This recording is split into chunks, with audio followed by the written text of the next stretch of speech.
Good afternoon and welcome to today's webinar.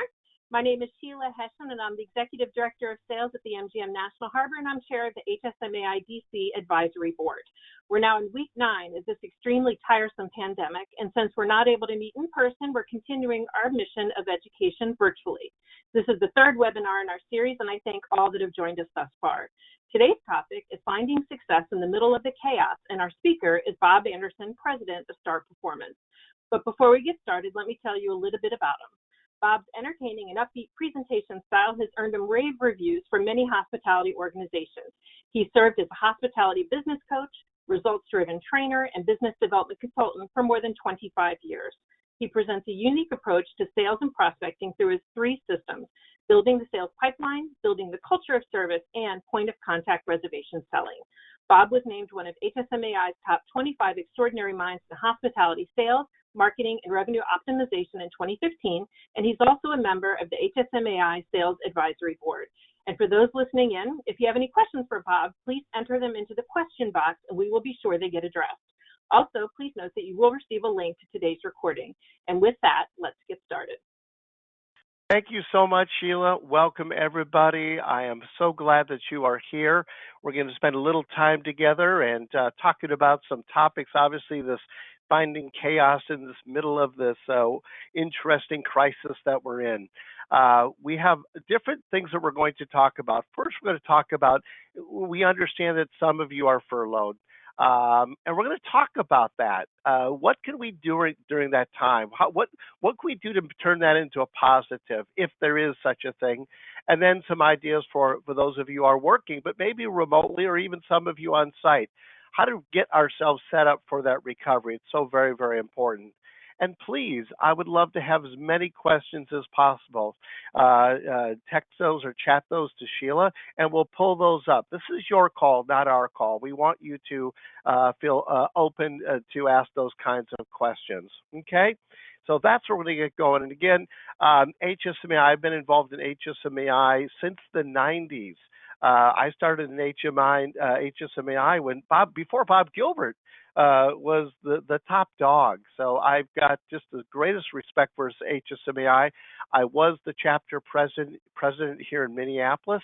I took over for the Minneapolis or the Minnesota chapter after Jenny Thiessen went on to work with HSMAI, and those were some big shoes to fill. So let's jump in here and get rolling. Okay, so are you furloughed? And if you could, Kathy, turn to the next slide. So here's the deal. You're furloughed, now what? And we understand what a difficult time this is for everybody. I talk to people every single week that are in that situation. And it is a difficult situation. It's an emotional situation. What I find when I talk to people, they're telling me that they're experiencing and what they're feeling, what they're thinking. I mean, obviously, for many, it's a loss or reduction in income. That is very difficult when you have a family, when you got a mortgage, you got rent, you got cars, you got kids in school. That's a very difficult thing to work through. We're going to talk a little bit how to possibly work through some of those emotions. Obviously, you know, hospitality is hospitality. We are the kind of people that build relationships. We're the kind of people that care about other people. And so, of course, we worry about the health and safety of our family. We worry about all the friends we have and all those coworkers and customers that we have. That's a huge added stress. And then the fear of the unknown. That's the thing that, to me, in many ways, is the most frustrating. And maybe you all can agree with that. Not knowing what's going to happen. You know, and there's so many different things that you see on TV or read in newspapers. I tell you, it's so frustrating because, you know, I could watch TV show and I hear from their point of view is that this is not going to go away for 2 years. We're all going to be locked in our homes for 2 years, which can't happen. It just can't happen. And then I hear the other point of view that this should have never happened. We should have never stayed at home. We should just keep going, or we should get back immediately. And so they're so opposing views and nobody really knows. So the reality is we have to create our own mindset. We have to create our own plan, our own different way of thinking. No matter if it comes back quicker, if it takes longer, we have to get ourselves ready for it. And those are things that we can do now during this thing called furlough. So, next page, please. We are rolling here today. Now, let me start with this. Can there be anything positive about this situation? And I've talked to people who, in having this conversation, and people say, well, Bob, what can be positive about it? Well, it's really what you look for. I am an avid reader, and that's one of the things I'm going to talk about in our second part is how part of how we are going to self-educate ourselves during this time. We've got all these wonderful resources with HSMAI, but I'm going to try and make the case that we can't rely on others. We have to educate ourselves. One of the best books ever written, in fact, one of the most popular books ever written, was by a guy named Napoleon Hill. Many of you have probably read it. All of you, I'm sure, have heard of it. It's called the book called Think and Grow Rich. Now, this book was written in the 20s, and what happened is Napoleon Hill studied the most successful people in the world to find out what made them tick. And what it came down to was really their mindset, their outlook, how they dealt with adversity and things like this. So one of his many popular quotes is, every adversity, every failure, and every heartache carries with it the seed of an equivalent or greater benefit. We're going to try and find that seed today. We're going to maybe get you to think a little bit in a different way than you've thought during these stressful times, to see where is that silver lining. How can we use this time for those of you who are furloughed, and quite frankly, for those of you that are still working remotely or on site? Changing that mindset is the most important thing we can do in this profession called selling. So there's always that seed of an equivalent or greater benefit.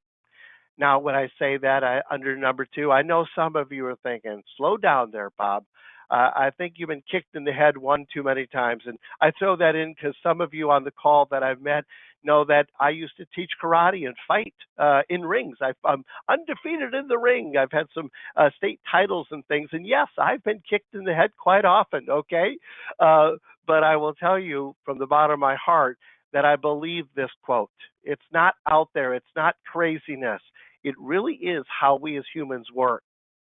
Now, the other thing to consider is this is not a normal economic turndown.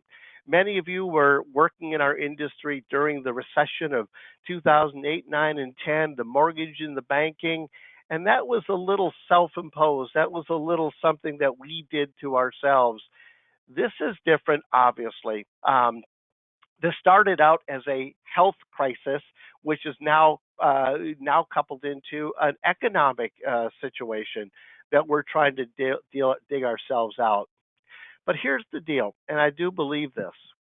All of us, everybody in this call, again, furloughed or not furloughed, we have the ability to change the mindset, okay? Which when we change that mindset, we will change our actions, which ultimately will affect the long-term post-COVID results. Again, as I'll end in our later on, I don't have a crystal ball. I went on Amazon. They're all sold out of crystal balls. I can't find one. We don't know if it's going to be late summer, fall, if it's going to be first quarter. But we do know it will come back. And I believe it'll come back strong. I really do believe there's going to be that pent-up demand that people talk about. But we want to be ready for that, and it's really some of our mindset. Kathy, if you could turn to the next page, please. Now, to change your outlook, you got to change the in-look, okay? Here's what I mean by this. I looked in my friends at Webster's College Dictionary. It's a fantastic book, and it's a great doorstop, by the way, too. So it's always got multi-purposes there. When I looked up what does the term furloughed mean, it says to lay an employee or worker off from work. So I want us to think differently. When I look at salespeople, and I've always thought this, and if you've sat in any of our large building our sales pipeline prospecting seminars that we've done, several of them for the DC chapter, I always allude to this. You see, in sales, we're never really employed. Okay? Here's what I believe every salesperson is truly self employed, or at least that's the way we should look at it. We always hear, and by the way, I watched the Holly Zoba and the John Rich session that they did for your chapter last month, and they do such a great job of setting the stage and teeing up some of these things. John talked about building your brand, talked about your value proposition. In many ways, he was leading into what I'm talking about here. In sales, think of yourself always as being self employed. Think of yourself as what I call a company called Me Inc. Okay? And go to number 3. What you all are is you are CEO, chief cook, and bottle washer of a company called Me Inc. Everybody, write that right down, Me Inc. And some of you not only are the chief cook and bottle washer of a company called Me Inc., some of you are now directors of homeschooling, okay? But when you really look at what you do, when you really look at how you are employed, how you make your living, if you realize that you were the owner of Me Incorporated, and when they talk about build your brand, you are the product. This will take it to a whole different way of thinking, and it will change maybe the way you do what you do in sales. And that's the things we're going to talk about. How to think differently, how to plan different, and ultimately, we want to talk about how we can act different, again, to help us with the recoveries. Now, let's talk about Me Inc. You might say, but Bob, I don't really believe that because I'm employed. When I'm not furloughed, I'm employed. Don't think of your employer in the legal sense, it's your employer, but think of them as your customer, okay? Some of you might have one customer. Maybe it's that XYZ hotel you work with. Maybe it's the ABC attraction. Maybe some of us in our chapter, we're with the Bright Lights AV, and your title is sales manager, director of sales, VP of sales, regional sales, whatever it is. But ultimately, you are Me Inc. You have a contract. Think of your employer as your customer.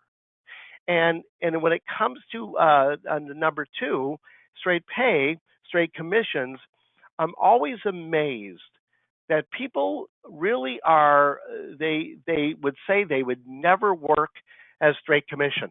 Oh no, I want a base plus plus. I want a draw plus. Well, in the end of it, when you really look at what we do, sales, here's the reality. We're all on straight commission. Because if you don't produce and book profitable business, you don't get paid. Eventually, we're all on straight commission. So how would you act differently? What would you think differently? What actions would you take that when this recovery happens for those you're working, if you were actually straight commission, what are some things you would do more of? What would some things you would try? Would it change the way that you sell? Would it change the way you perform? Would it change the way you face those fears that we all fear when we're selling?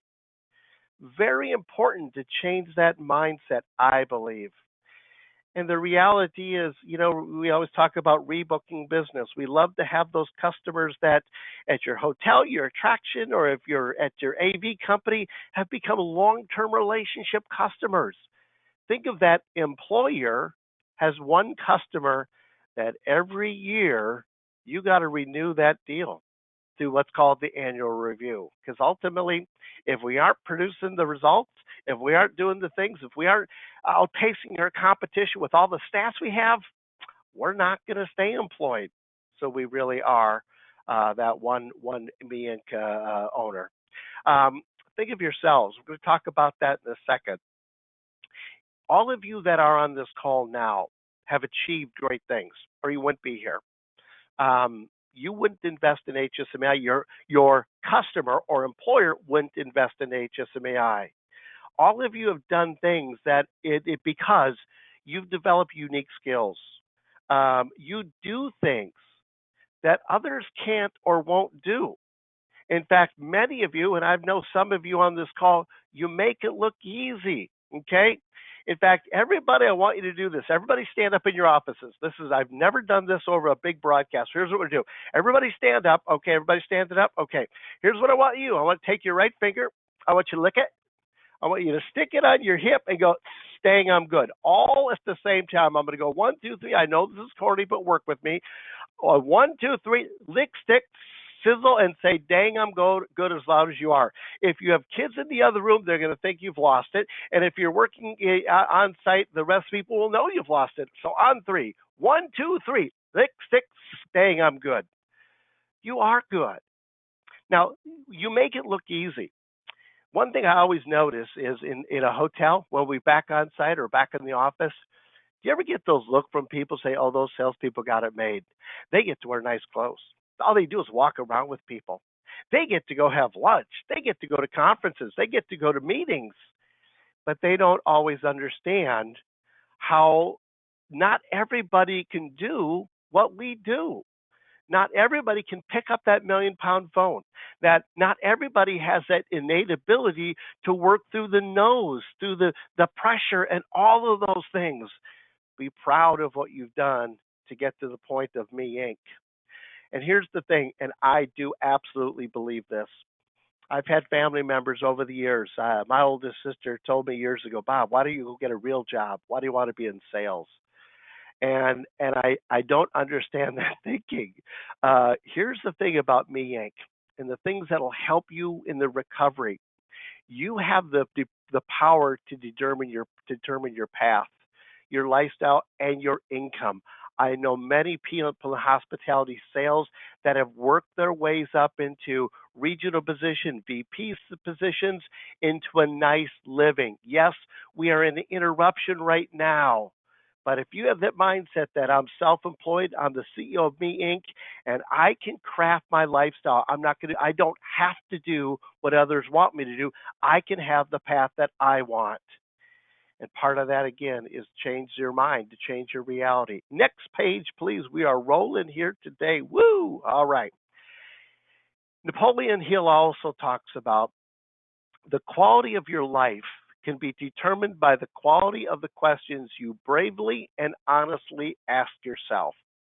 One thing I know about all of us salespeople, at many times we've got them fooled, don't we? Everybody else, a lot of times they look at us and say, oh, that salesperson, that so-and-so, they're so positive, they're so outgoing.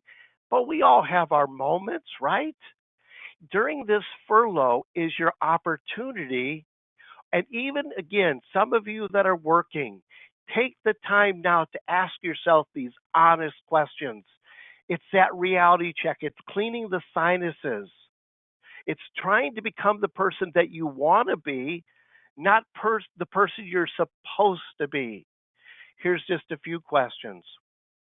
Why did you choose to get into sales at the first place? Why? What was it about selling that attracted you? Is it the interaction? Is it every day is different? What is it? What is it about that?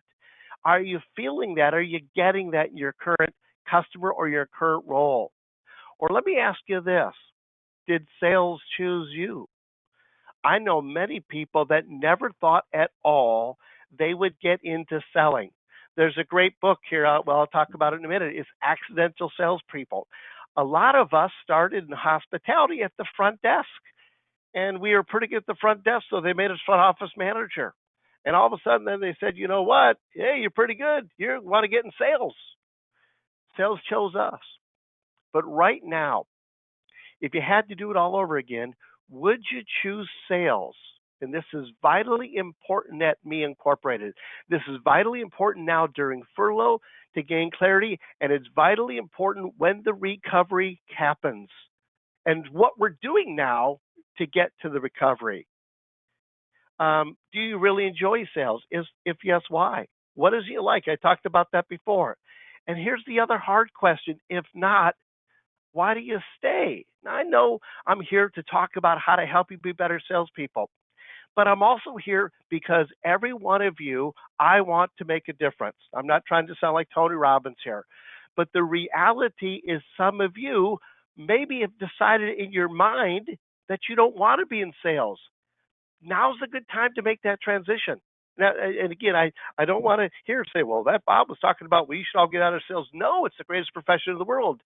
If it's something you really have in your heart, because if it's not really who you are, you're never going to do the things to help you get to where you want to go. Next, do you really believe in what you do? And of course, do you believe in product and your service? Do you believe in that XYZ hotel? Do you believe in the ABC attraction? Do you believe in the Bright Star AV? They do a great job. But I'd like you to dig deeper, okay? How important is the craft, is the art of sales? You think about it, look what's happening to our economy. Because sales are not happening, because there's supply demand, there's all kinds of chaos. Look what's happening. In our economy, this democracy, nothing happens until something's sold by somebody who can buy it. To somebody who can buy it. Do you believe that sales is a worthy craft? Do you believe it's an honorable profession? I think it is. Now we all have the bad images of those pushy, pesky salespeople that are trying to sell people something that they don't want with money they don't have. That's not what we're talking about. But what we do is vitally important. Look at that hotel. Look at your customer hotel. Look at those you're working. What we do matters to people. Look at all these people that are also furloughed, the front desk, the housekeepers and stuff. When this recovery happens, remember you have the impact to help them get their hours because of the business that you generate so that they can feed their families and grow their communities. I don't think enough salespeople really understand just how vitally important what we do is to our economy and to our way of life. It's so very, very important. What are you enjoying about this time off? Maybe there's things about your job or your customers that you're working with. Maybe you travel too much. Maybe now you're enjoying not traveling. Maybe you miss traveling. Have that conversation. And all of you have other questions that are deep inside of you that you need to ask now in this time of clarity. The bottom line is this: be the person you choose to be, not the person others think you should be. How many people do we know that get to 45 and 50 and they look back and say, gosh, I wish I would have taken a different path. Now is your time. You do what you want to do, not what you're supposed to or what other people think you have. Be true to yourself and you'll just have a great life. And if you choose sales and it's what you really want to do for your own reasons, you feel it's important, you'll be amazed. You will be amazed how more successful you are when sales was you really believe and want to do what you want to do. I'm almost done with the preaching here. Hang on. Next slide. So what could we do? Just a few little things. And I know there's been great seminars. I've seen them, how to relax. You should work out, watch what you eat, meditate, do yoga. All of that is fantastic. But now I'm talking to you at Me Incorporated. Okay. I believe in self-education. That is what I love about HSMAI. It's an educational foundation. My good friend Tom, who's on our call today, we were talking about, how important HSMAI is to us. And we are in the training business. We are in the sales and hotel education business. But it does amaze me that so few people invest a certain amount of time as a goal, as a structure, to help them build their craft. So here's just a couple ideas. Now, I'm going to tell you, you already know these. But I also believe there's a big difference between what you know and what you do. Every one of these is going to make sense to all of you. And many of you are going to say, oh, yeah, that makes sense. I've heard that before. Yeah, I've heard that before. I've heard that before. Then I want you to ask yourself, well, wait a minute there, CEO of Me Inc. If I know it, why am I not doing it? It's not what we know. Knowledge is not power. Knowledge put to action is true power. First thing, what should you be watching that will grow your skills and business acumen? And no, Killing Eve and the Ozarks doesn't count, okay? I threw the Ozarks in because I got hooked on that. I see the last season. It was wonderful, okay? That's not what we're talking about. We live in a time we're working remotely, or for those of you or that are furloughed at home, we have access to more information and more knowledge. It's sometimes almost overwhelming. Overwhelming. Set time to view things. Schedule times to sit on things to grow your skill set, your mindset, your abilities at Me Inc. What should you be reading? I saw a stat that was surprising. It is said that the average salesperson has never completely read an entire sales book. 95% of all salespeople have bought a sales book and have never gotten past the first chapter. Okay, you know what I'm talking about. You're going, I've done that, Bob. I got 3 sales books, and you read the first chapter and it was really good, and then you got busy and you forgot about it. Invest a half hour a day. Invest 15 minutes a day, an hour a day while you have this time. Get up early, stay up late, and read books. Now, I've got a few examples of just a small sample of all the ones that I have. There's a great one called New Sales Simplified by Mike Weinberg, and he wrote a follow-up book. If I was going to suggest any book right now, this would be the book you should all go to Barnes & Noble, and you can pick it up at the store, curbside, or order it. This is fantastic. This book will give you at Me Inc. so much knowledge on how sales has changed in today's world, but also how some of the fundamentals of selling that so many people poo-poo now because that's what people did before. Many of those skills today are the skills that make the best salespeople, even in this technological age, the most successful. High profit prospecting, okay? We are going into an era at this recovery. And for you at Me Inc., we've all heard the term a hunter or a farmer. Farmers are wonderful. They're great relationship builders. They're great at responding to inquiries. They're great at rebookings. But I'm going to tell you right now, we've always believed that at Star Performance that the hunters are the ones that succeed the most.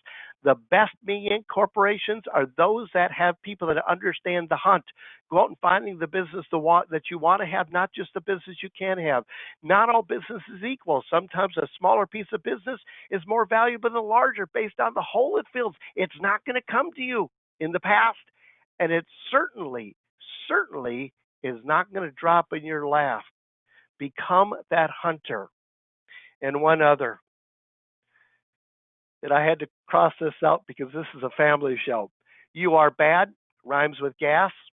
And it's a Jen Sincero. It's a fantastic book. So just get one book and educate yourself at Me Inc. You'd be surprised at how much knowledge and these ideas and great thoughts come into your head. It'll give you more confidence and more competence to be better.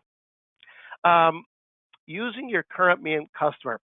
So I'm hoping that all of you that were on this legal thing called furlough will get your customer back, your job back. I really do. My thoughts for you and your family are please. I hope that happens for you. But what could you do now when you look yourself in the mirror? You know what you've done and you know what you should do different. Ask you those questions. When this recovery happens, if I go back to work in June, if it's July or August, what will I do different? And again, this is your honest assessment. You know what you need to do different. You know if you're not prospecting. You know if you're letting fear stop you from doing those things. What are you going to do different? What are you going to do more of? Maybe you're going to do more planning. Maybe you're going to get better at understanding revenue management. Maybe you're going to get better at the digital marketing side. What are you going to do less of? Do we get distracted? Do we do too much schmoozing and not enough searching? Have that assessed them now while you're waiting in furlough. And for those that are still working remotely, great time to do it. This is the last one. We'll get on to some actual meat of what we can do to really make things happen. But all of us have in our mind this great idea, this great, $1 million idea. How many of you ever seen somebody like on Shark Tank? They're proposing some great thing, and you're going, I've thought of that. Oh my gosh, why didn't I do it? Well, why didn't you do it? Because you didn't do it. So, what's that one crazy, over the top, nuttiest, most likely it won't work idea that I've been wanting to try but never had the time, and now I do? Never had the courage, work through it, to attempt. What are you waiting for? So, again, now is your time. If you're furloughed, schedule time for your success. Schedule time to read. Schedule time for webinars. I'm glad you're on this one. Schedule times to really assess your overall skills. Excuse me. What are your strengths? What are your weaknesses? When you get back to that customer, when you get back to work, or what you're doing now, what can you different? Now is the time to take control. And there might be that one crazy idea that someday they'll be writing books about you with. So now is the time. Next page. The other thing is, don't forget, and I have to put the plug in, is for the great certification programs, hospitality business acumen, digital marketer, certified revenue management. Maybe you've got time. I would highly encourage that you do that. And finally, and then we'll get into some what we can do to go grow some business. Again, a lot of people are going through this pandemic in the stay in place order, and they're getting frustrated. I'm going to talk about the three levels of minds that our customers are going through, the three levels of thoughts and emotions, and how we have to listen for those and work with those. All of you have heard of Isaac Newton, I'm sure. Well, during the bubonic plague of 1965, don't turn it yet, Kathy. Can anybody tell me, does anybody, and unmute your phone or send a chat to Sheila, does anybody know what Isaac Newton did during his, I believe it was almost like 8 months where he had to stay at home during the bubonic plague? Does anybody know? Anybody? Anybody? Turn the page, please. Well, while he was off, and this was from an article by Thomas Levinson at the New Yorker, he invented calculus. Okay. I don't know calculus, let alone inventing it. He helped create the science of motion in his time off. He helped unravel gravity. Okay. He didn't sit, and I'm not suggesting that any of you are just sitting there, eating bonbons and watching The Price is Right. Okay. But there are ways to make this time at home, or maybe for those of you who are working remotely where you might have a little more block of time in between things, to make it fit. I'm not suggesting you should invent calculus or the science of motion or gravity, but what could you do to help you build the best Me Inc. possible? Sheila, does Hey, anybody Bob? have? Yes, yes. I have to tell you that before you showed the slide, both Jeremy and Consuela said he discovered gravity. Consuela, my that. friend. Jeremy and Consuela, you win something. I don't know what it is. I'd give you a Woohoo cup. Maybe maybe you send me your address. I'll give you the famous Woohoo cup and send it to you. But absolutely, they really just didn't wait for things to happen. So thank you for that. So again, my whole point is this: for those of you who are furloughed or have more time, make it count. Make it make a difference. And remember, don't do it just because others are counting on you doing it. Do it for yourself.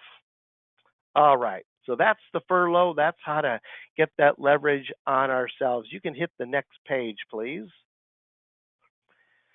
So you're actively working on site or remote. What now? What can we do to really maximize our effectiveness? These are things that I've been sharing with a number of our customers that we're still working with. I've shared these with other HSMAI chapters, some other associations that I've done some of these presentations for. The first thing is go ahead and turn to the page, celebrate your wins. Okay, for those of you that are out there, we know it's not easy. We know people are not always open to talk about the future yet. Some are, some aren't. We know that it's tough to maybe move something from a connect to quality to close type of situation. But I believe you got to celebrate your wins. Okay? What's that hot dang sizzle thing that you've succeeded with? Give yourself credit for those. I know when we're all together back in our offices, we can share our wins. A lot of you have bells you can ring and stuff, but share those successes. It's so easy to be consumed with all the dire news and all the tragedy that's happening. That becomes who we are. You got to stay excited. When you did close something, what did you learn from it? What did you do right? What did you feel? How did you make it happen? And always, always, always look for the good in the good, but more importantly, look for the good in the not so good. So let's talk about actionable items. Next page, please. Time to plant seeds, build recovery, and talk recovery. And we're going to break it down into different areas. And you can go to the next slide there, Kathy. I tell you what, Kathy, you are one of the best sliders, fingers. You got the best click I've ever seen. You're incredible. Okay. First of all, when we're reaching out to people, and we're going to talk about reaching out to current customers, we're going to talk about lead sourcing, we're going to talk about actual prospecting. But everybody is at a different place from their mindset. Okay? There's three kinds of mindset: scared, frustrated, and eager. When you are reaching out to some people, understand that some of these people, their mindset is, I want to cry, I'm scared. Hospitality industry, we are often at the tip of the spear. What is one of the first things that happens when we have some downturn or crisis in the economy? People quit traveling. People cancel meetings. We saw it with the banking and the mortgage crisis. We are at the tip of the spear. March Madness has a whole new meaning for me being in the hotel business, okay? We've taken our medicine mostly. However, there are some industries where the furloughs are just coming. They've hung on, but now I've got friends that own manufacturing companies here in the Twin Cities, and they are now to the point where they can't get products from overseas. There's no way to get the supplies to continue doing it. Now they're going to be facing layoffs and cash flow issues. So there are still a lot of people that we have as current customers or we're going to be calling on that simply are in that scared motion. Listen for that. We'll talk about that in a second. Some, they just want to scream. They're over being scared. Now they're just getting frustrated. They're getting, I don't want to be at home. I'm mad at what's going on. I don't believe the news, blah, blah, blah. They're just frustrated. And then, and I am seeing more and more of this, many people are getting eager. I just want to get going. Again, we all know logically we want to do it safe and we want to do it the right way and the slow way. I know DC, you guys are in a hot spot. Consuelo, my friends in New York, that's a different world than what it is in the Minneapolis, St. Paul area. Absolutely. But everybody that you call on might be at a different level. And how do we know that? It's not so much what they say. Go back to Selling 101, that the best salespeople, the best leaders are the best listeners. So when you get somebody on the phone, which I'll talk about more in a second, listen for that tone.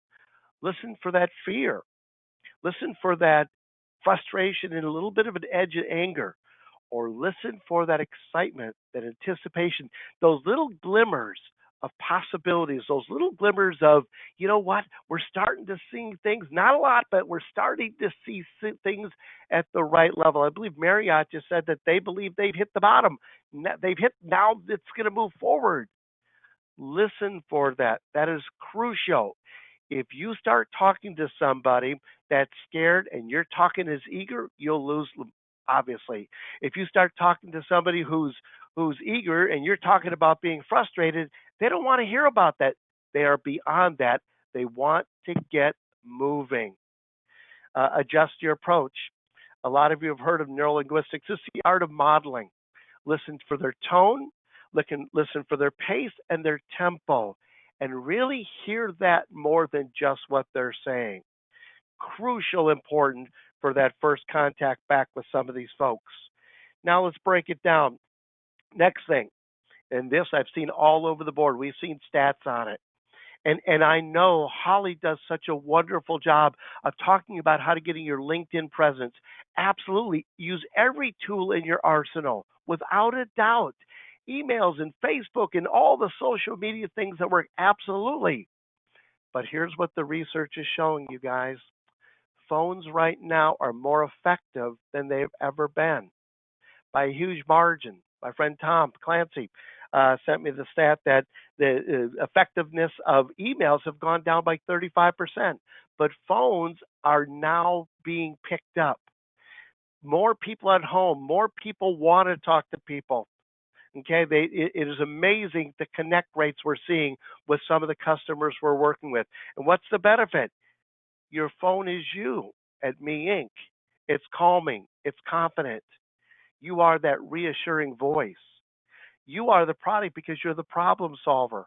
We'll talk about how to allow the conversations to go to looking to the future and solving the worries and fears and frustrations that they have moving forward when they have their events, when they have business travel, whatever they're doing.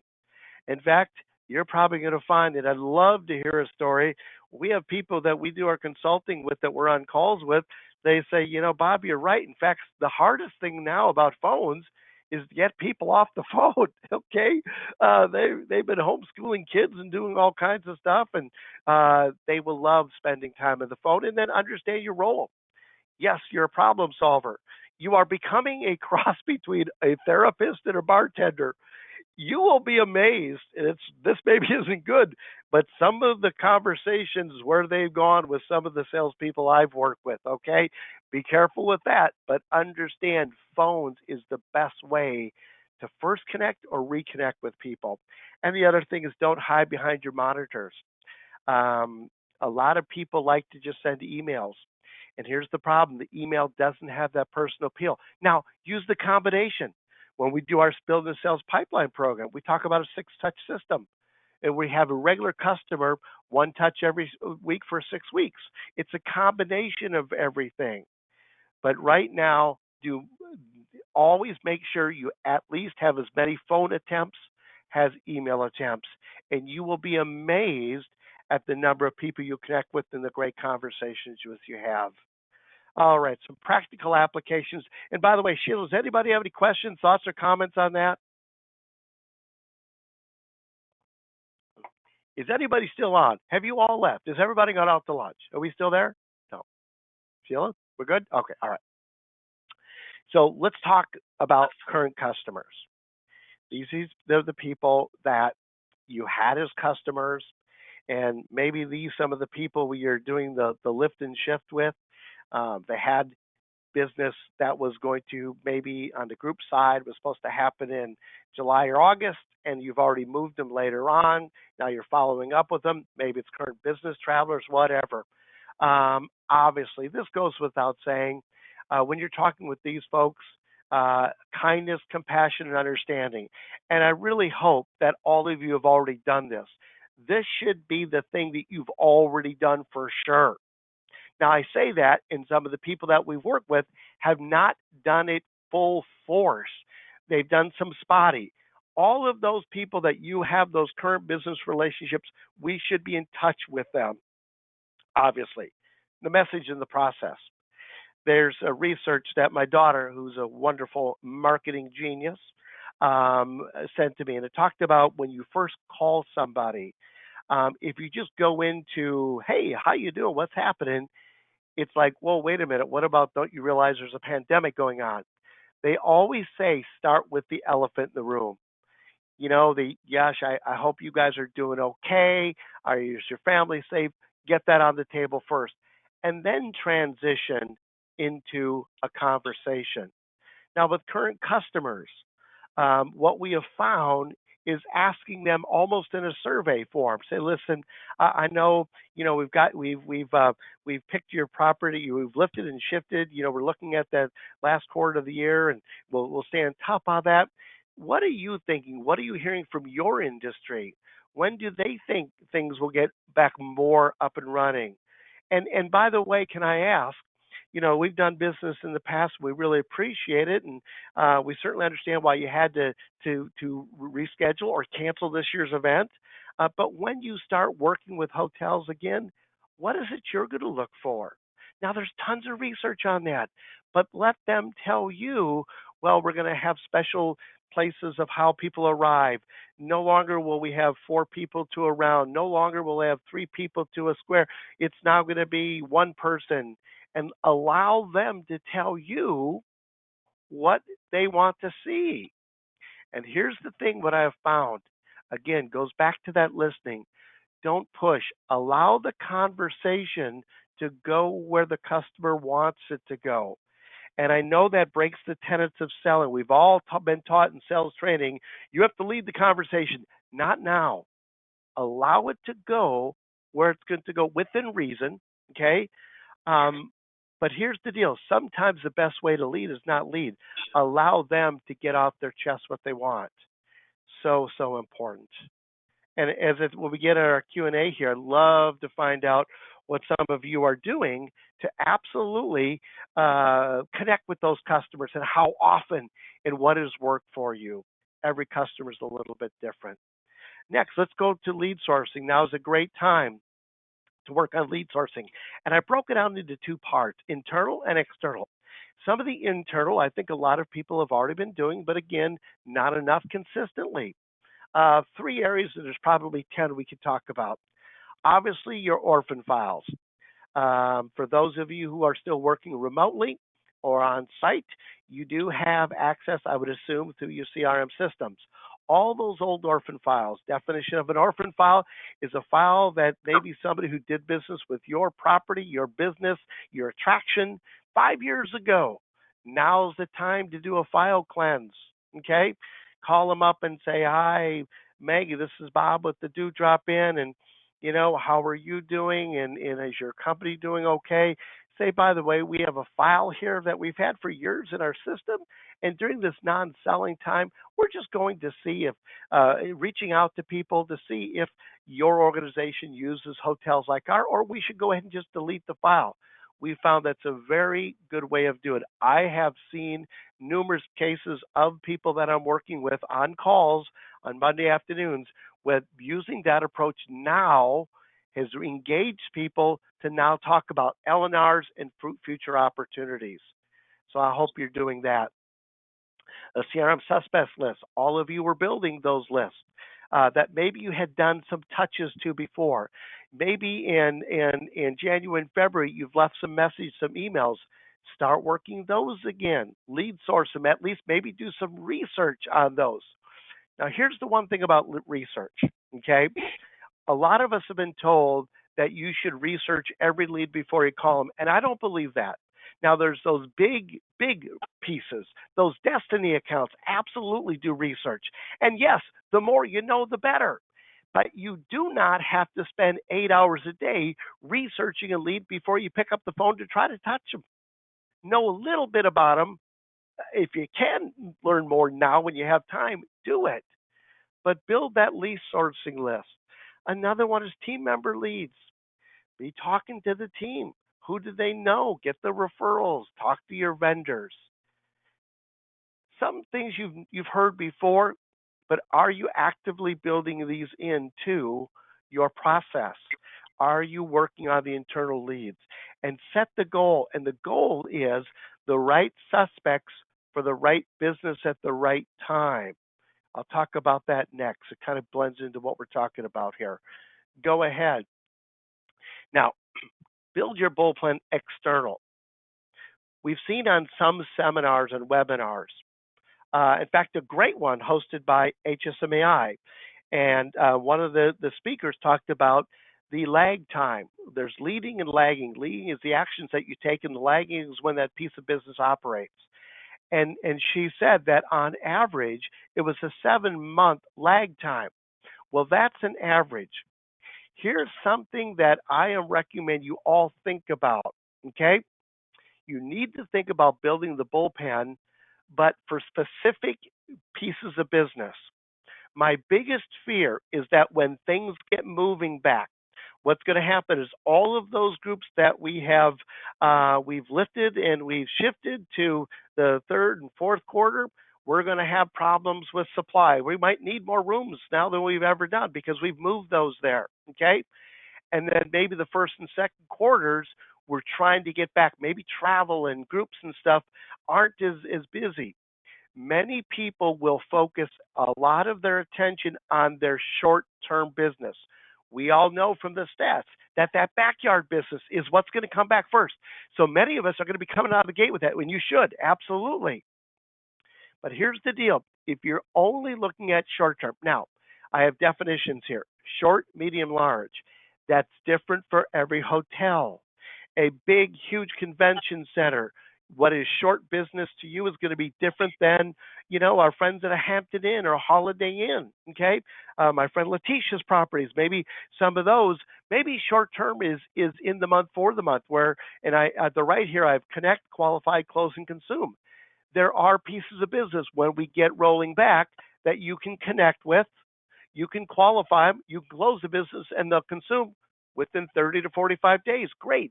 So within that period, you know the kinds of customers, the kinds of markets and segments, the profile of those kinds of customers to go to. But don't work just on those. What are your medium range? What kind of customers do you connect with now? You qualify, and it takes a few months to close, and they're going to consume in 6 to 8 to 12 months. Who are those customers? They're going to be different than your short-term customers, but you have to have a diversified focus. And then the long ones, the big fish, take longer to get into the boat.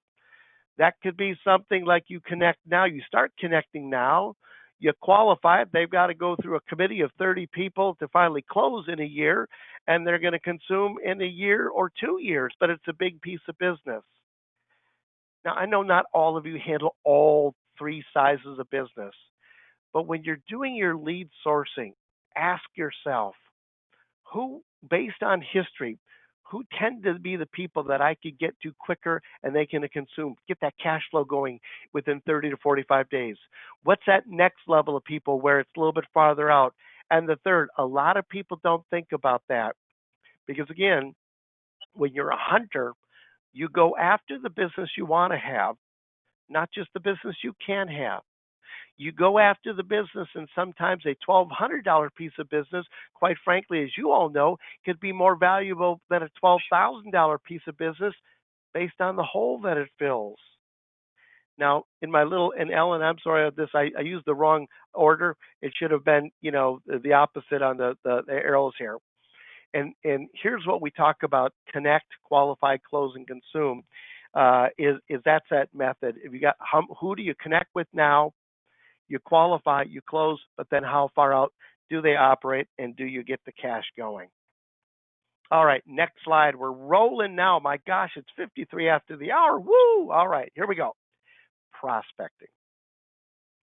It's okay to prospect. If you want to read a good article, look up a guy named Dave Kurlan, Kurlan, 10 critical things to do during a crisis. He's going to talk about prospect. We need the hunters now to plant those seeds. It's okay to go to those leads, those new opportunities. Again, going back to your CM, people that we had talked to before that never had gotten business, or we were just starting. It's time to get on the phones. It's time to email them. Yes, use your LinkedIn to drive that awareness, your Facebook page and all that, but pick up the darn phone and let's call them. Prospects expect it. In fact, I've heard some people miss it. I do believe also set goals for yourself. Okay. One of the other books that we are big believers in is a book called The 4 Ds of Execution. Often we focus just on sales. I know that's crazy. Well, Bob, we're salespeople. That's how at Me Inc. we get paid. Yes, but sales happen based on activities. He talks about setting goals right now for your KPIs. And we all know what the KPI is, right? Key performance indicators. It's those things you do to set goals. This was an example that he used.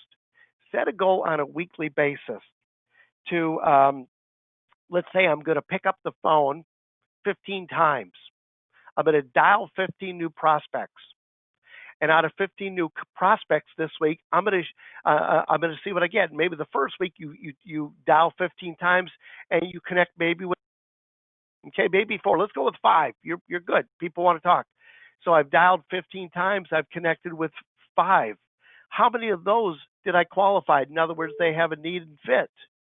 And then how many of those, and this was his eye, did I close for a virtual follow-up meeting to talk more about their needs and maybe do a virtual tour? And his point is you could use any of the key KPIs, but measure them. And here's the beautiful thing about Me Inc. You're not competing with anybody else. You compete with yourself. So this week, let's say I set a goal for 15 dials. I did 15 dials. I connected with 5 people. 3 of those were qualified, and I set up 1 virtual meeting. Great. Now next week, I'm going to shoot for 20. I'm going to up it a little bit. I'm going to do 20 dials. Maybe I'm going to connect with 7 people. Maybe 4 of those are qualified, and I get 2 virtual meetings. Compete with yourself now. And part of this is staying in the game. If because of the nature of what's happened, we haven't done that volume of prospecting, emails, dials, all those kinds of things, keep yourself in the game. Keep yourself ready to go so that when we start ramping up, you've already got your game legs for you. Okay?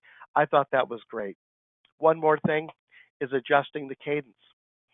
I would not recommend what we normally recommend in normal times. A 1 attempt a week for 6 weeks. A dial, an email, a dial, email, and what I call the delete file. That's once, you can do more, but a minimum of 1 attempt for 6 weeks. It works marvelous, you guys. Some of you have been in our sessions and we've talked about that. It absolutely works marvelous. I might spread out. I might work more accounts and once every other week just because of the nature of what's going on. And then when you get a hold of them, again, the elephant in the room, the survey approach. What are you seeing? Do you have must travelers that you're worried about when you have people in your organization that you're organizing travel with, as an example, that must travel? What's most important to you? Again, it's time. It's time. And I know that there's still people that are scared. There are still people that are frustrated, but we are sensing there's a lot of people that really want to talk about getting back. Now they might now be able to book now and operate and start traveling next week. That's not the point. You're setting yourself up to have more opportunities in that funnel to help you hit the ground running when the ramp up really, really, really does get going. And the last slide here. As I mentioned before, nobody knows. I use the joke, Amazon doesn't have any crystal balls. Nobody really knows. And again, there's worries of it going away, then it coming back and all this. None of us can do anything about that. But right now, okay, take this time. If you're furloughed or if you're working remotely, you might have some more time to revamp, reframe, and reengage. Decide, is sales really something I want to do? If it is, how can I make Me Inc. the most valuable entity with my one customer? Maybe there's a different path that I want to take, and what do I have to do to get it? I do believe, okay, that if I had a crystal ball and look back, there's going to be a lot of us, as how tragic as this, and if any of you have lost family members to this COVID-19, my heart and prayers go to you. From my heart, I mean that. I don't know how I would deal with that. But there's a lot of people that are going to look back and say, while it was a terrible situation, in many ways, it was the best thing that could have happened to me right then and there. It made me change what I do, how I do it. It changed how I feel about what I'm doing. And I'm better for it. And that's my hope for all of you. Questions and answers. Sheila, do we have any questions? As I babbled on for a whole hour there. By golly, an hour goes fast. Any questions, thoughts, or ideas? Oh, I can't hear you, Sheila. Can you hear me now? Mm-hmm. Hello? Okay. Mm-hmm. So here's just a comment from Mike. He said, great presentation, Bob.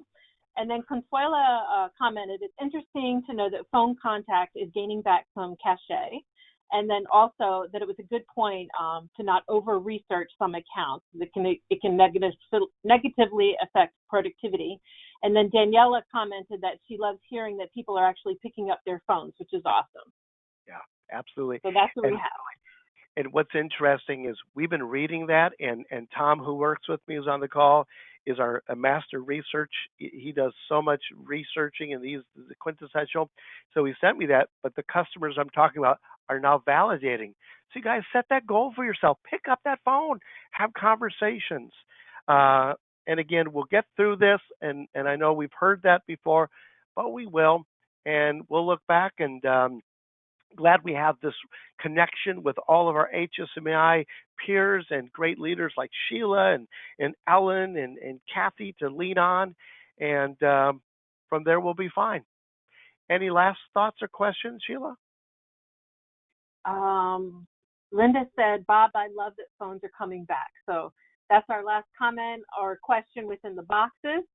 So I'll go ahead and wrap up. So Bob, thank you so very much for your time and your efforts today. I really love the section where you discuss thinking, planning, and acting differently, as well as your suggestions on focusing on Me, Inc. and celebrating wins.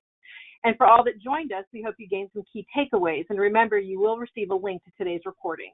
And on behalf of Ellen Wilson, Managing Director, and our entire advisory board, we look forward to your participation at our next webinar, which will be on Wednesday, May 20th at 12 noon, as Jennifer Hill, Vice President of Client Solutions at Calibri Labs, will discuss COVID-19 hospitality impact and recovery, focusing on the Washington, D.C. market. And lastly, I encourage everyone to follow us on Facebook and LinkedIn, and also check out our website at hsmaidc.org. This now ends our webinar, and I hope everyone has a wonderful day. And again, Bob, thank you so very much. Thank you. See you all soon. Bye-bye. Bye-bye. Bye.